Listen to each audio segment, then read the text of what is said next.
Hi, MOPS San Luis Obispo. My name is Kerrin Edmonds, and I'm a pediatric sleep consultant. I was supposed to come speak with you all in April and give you a presentation at one of your MOPS meetings, and I was really bummed out that I didn't get to come see you all. I've spoken at the MOPS in Paso Robles for a number of years, but haven't ever been able to make it to SLO, so I was really excited to come meet you all, but you know, God has different plans. So hopefully I'll get to see you all maybe in the fall. I'll be able to make it down to see you all. So I was asked to do a little recording. So I was hoping that I would get some questions from you guys so I could answer specific questions or concerns you were having about your little one's sleep, but nobody submitted any questions. So I will just go ahead and give you just like a quick little rundown on kind of some of my top sleep topics and questions. And then please feel free to join me though on my Facebook page for my live question and answers. So hopefully this will spark some questions, or maybe you just didn't get your question in on time. And so please join me on my Facebook page. My business Facebook page is called Meet You in Dreamland. And every Thursday night from 7 to 8 p.m., I do a free question and answer from 7 to 8 p.m. So it's a great time to pop on and get your questions answered. But anyways, let's break down baby sleep a little bit. So as our babies grow and we're watching them for developmental and physical milestones, our babies also have sleep milestones as well. And it's important to know when these are, when they hit, and kind of what we can do to help get our little ones through them. So when our babies are born and they're in the womb, they are getting cues from our body clock. So when our body releases some melatonin, they get some of that, and so on. And that's kind of how they roll for 9 months. Then they're born and their body clock isn't getting any hints or tips from us anymore. So they're kind of free flying. And that's why there are no predictable patterns or rhythms to newborn sleep. So then the first sleep milestone that we see happens between 6 to 8 weeks of age. Between 6 and 8 weeks of age is what we, it's called organized nighttime sleep. So what it really means is that our babies can now tell the difference between day and night, right? So a lot of times you will hear parents talk about how their baby has their days and nights mixed up. Well, all newborns do. They just kind of eat and sleep around the clock, and that's pretty typical. But around 6 to 8 weeks is when we get that first milestone, and it's what we call organized nighttime sleep. Now they can tell the difference between day and night, and usually this is also when we start seeing one longer chunk of sleep emerge for babies. This chunk of sleep can be anywhere between 3 and 8 hours. I find usually it's somewhere between 4 to 6 is kind of the average.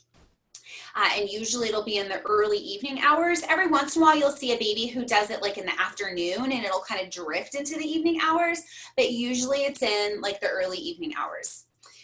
So that's our first milestone. Then our next one isn't until 4 months. And that's the big daddy of sleep milestones, right? It's infamously known as the 4-month sleep regression. And it's not really so much a regression as it is a milestone. So during this milestone, our babies now have what's called organized daytime sleep. So at 6 to 8 weeks, we had organized nighttime sleep. But at that point, naps are still going to be hit and miss. There's going to be no predictable patterns or rhythms, anything like that. But move over to 4 months, now we've got organized daytime sleep. And this is when we can start helping our babies get on a more predictable nap pattern, rhythm, or routine. So usually starting at 4 to 5 months, you'll see either 3 or 4 naps a day. Usually by about 5.5, 6 months, definitely by 6 months, you should be on a fairly consistent and solid 3 nap a day schedule. Then that third nap will go away anywhere between 6 and 9 months of age. So some babies take it solidly till 9 months. Other babies are already getting rid of it at around 6 months. So when you lose that third nap somewhere between 6 and 9 months of age, then you'll hold on to 2 naps for a little while. You'll have a morning nap that usually starts around 8:30, 9-ish, and you'll have an afternoon nap that starts usually kind of shortly after lunch, usually somewhere between 12:30 and 1.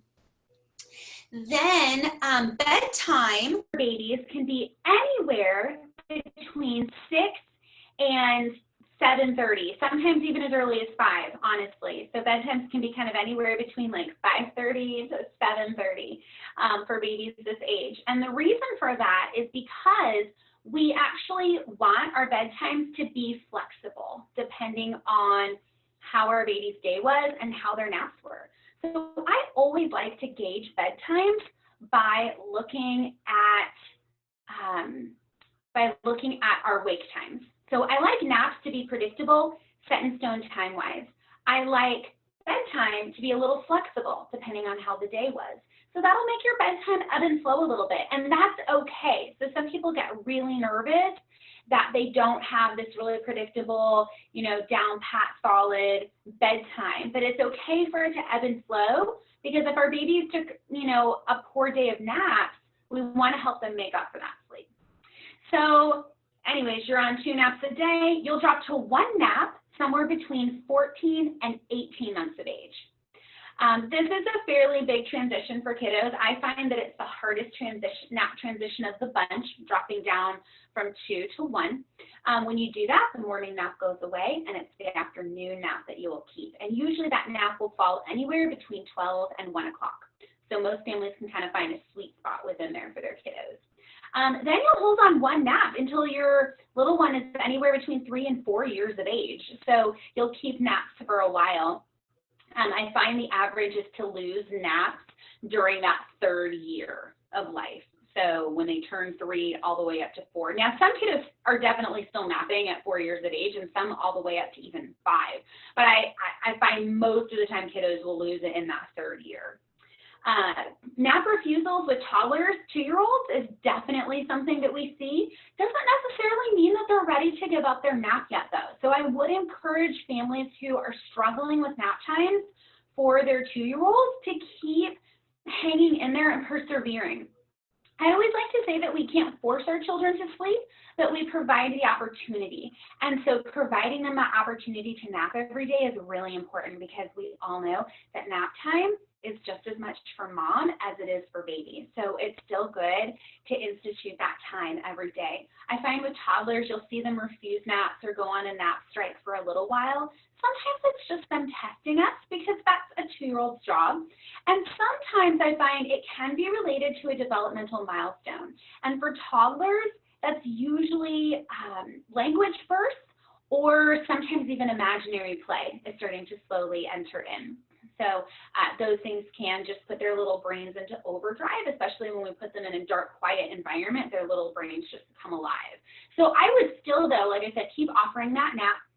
And then even when your child is in the range to drop naps, I still think it's important for parents to have that set quiet time during the day.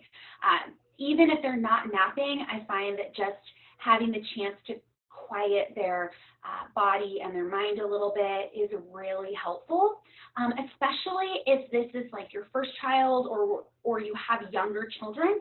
It's important that they still stay within the family rhythm of quiet or nap times during the day, because if they have younger siblings, or if you're planning to have more children later, you still want them to be in the habit of having that quiet time during the day.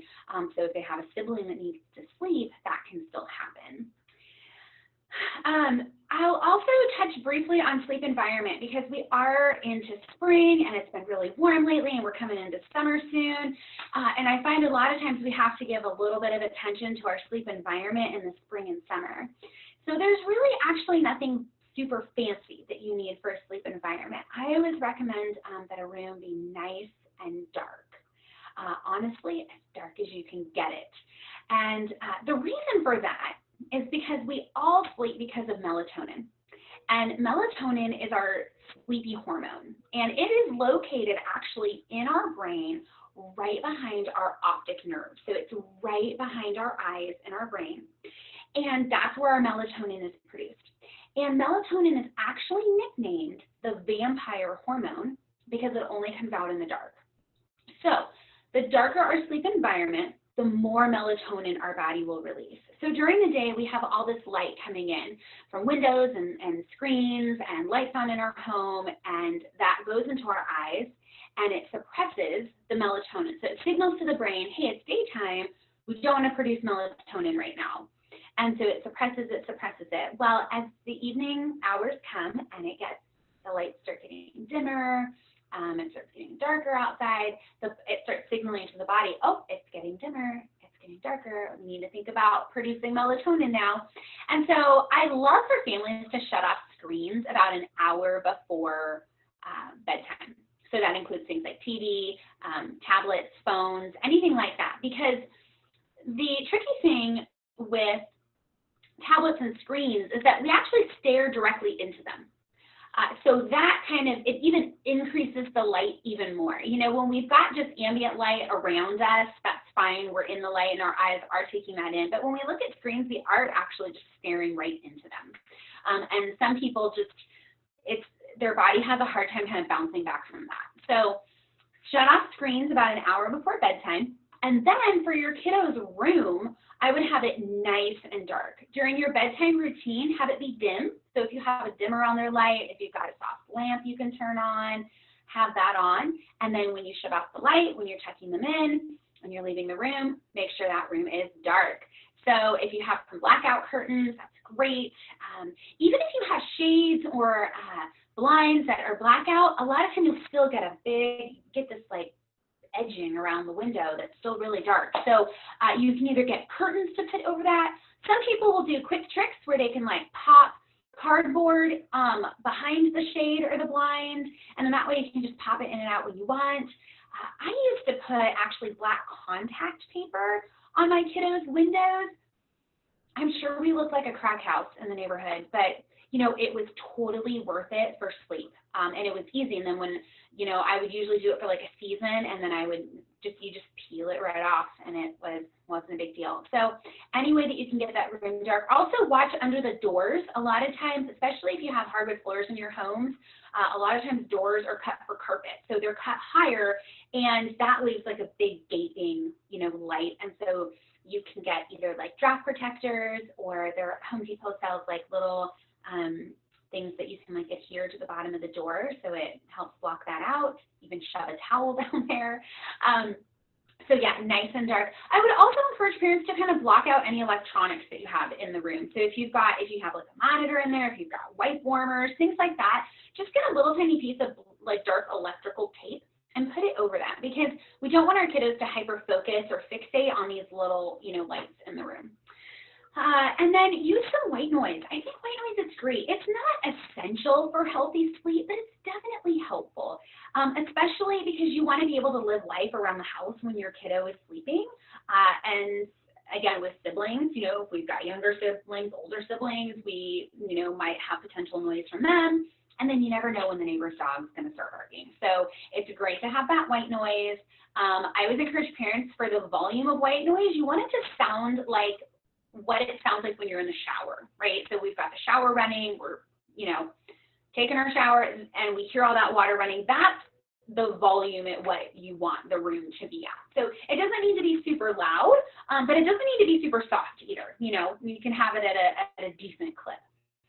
And then room temp, you know, pediatricians recommend anywhere between 68 and 71 degrees is the quote ideal room temp, and that would be like in a medium weight pajama. Now, a lot of us, I know especially homes in SLO, I lived in SLO for a while, don't have air conditioning, so it's hard to get that to be perfect. So I always say kind of use that as your jumping off point. So between 68 and 71 degrees in a medium weight sleeper. If your house gets warmer than that, go ahead and dress them cooler than that. If your house, you know, in the wintertime, if your house is going to get colder at night, then go ahead and bundle them up a little bit more, especially in the fall or winter. And so you can watch that. Just, you know, make them comfortable. Even having like a fan in the room just for some air circulation can help. But again, nothing, you just don't really need anything fancy in your sleep environment. There's a lot of gimmicky things out there, and honestly, most of them you just don't need. So that is kind of a plug for the sleep environment. But anyways, I really hope that you guys found this helpful, and I know you guys probably, I'm sure there's a lot of questions out there, and I wish I you know, could know what they are and answer them for you. So please jump in on my Thursday night Q&As, because I'm happy to answer anyone's questions. I'm also always taking clients, and honestly, right now is a great time to work on your kiddo's sleep. You know, we're all kind of cooped up at home or at least sticking really close to home. And so this is a great opportunity to jump in. If you've kind of been on the fence about working on your kiddos' sleep, now is a great time to do it, because usually I encourage people to stick a little closer to home for about 2 weeks when you're really, purposely working on your kiddos' sleep. And so this is a golden opportunity to kind of do it. Again, we're forced to stay closer to home. So this is, you can still go out and do miscellaneous, but this is a great time. So if you've been on the fence, I would encourage you to consider doing it now. And then when we are, able to go out, you will have taken care of this and you can feel really, proud about yourself and all the new things that you guys accomplished. So anyways, it was great getting to, kind of chat at you guys in the video. I hope it was helpful. Again, check out my Facebook page, Meet You in Dreamland. My website has all of my packages listed, meetyouindreamland.com. And you can also email me at meetyouindreamland@gmail.com. So anyways, you guys, I am praying for all of you. I said a prayer before I started this that this would be helpful for everyone, and I'm just praying that you guys are hanging in there with all this. I know these are hard times, but we have a great God, and I pray that you guys, will hang in there. So thanks for asking me, and I hope I can see you all in person soon. Have a good evening. Bye.